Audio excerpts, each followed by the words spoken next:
சற்று முன் வெளியான செய்தி மக்களை உசார். பெங்கல் புதிய புயலோட பாதிப்பு இன்னும் பெருமளவில் பாதிக்கப்பட்ட மாவட்டங்கள் மீண்டு வராத நிலையில் மீண்டும் புதிய புயல் காற்றழுத்த தாழ்வு நிலையுடன் உருவாகியுள்ளதாக வானிலை ஆய்வு மையம் தெரிவித்திருக்கிறார். அதனை பற்றியான இந்த செய்தியை பார்க்க போகிறோம். மற்றும் மேலும் பார்த்தீங்க அப்படின்னா கனமழை மற்றும் பள்ளிகளுக்கு விடுமுறை தொடர்பான செய்திகளுக்கு நம்மளோட சேனலை மறக்காமல் சப்ஸ்கிரைப் பண்ணி வச்சுக்கோங்க. ஓகே, வாங்க தற்போது வீடியோக்குள்ளே போகலாம்.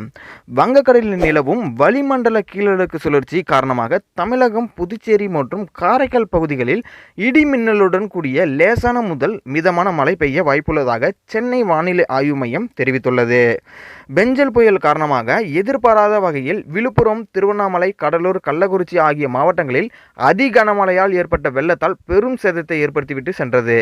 விவசாயிகளின் விளைநிலங்கள் அனைத்தும் மழையில் நாசமாகின. இதனால் பொதுமக்கள் மழை கண்டாலே பீதி அடைகின்றனர்.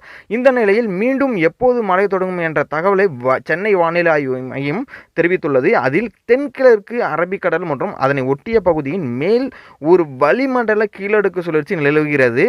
இதன் காரணமாக இன்றும் நாளையும் தமிழகத்தில் ஒரு சில இடங்களில், புதுவை மற்றும் காரைக்கால் பகுதிகளில் இடி மின்னலுடன் கூடிய லேசான முதல் மிதமான மழை பெய்யக்கூடும்.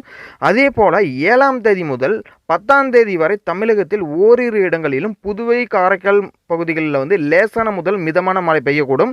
மேலும் 11ஆம் தேதி கடலோர தமிழகத்தில் ஒரு சில இடங்களிலும், உள் தமிழகத்தில் ஓரிரு இடங்களிலும், புதுவை மற்றும் காரைக்கால் பகுதிகளிலும் லேசான முதல் மிதமான மழை பெய்யக்கூடும் என வானிலை மையம் தெரிவித்துள்ளது. சென்னை மற்றும் புறநகர் பகுதிகளில் அடுத்த 48 மணி நேரத்திற்கு வானம் ஓரளவு மேகமூட்டத்துடன் காணப்படும்.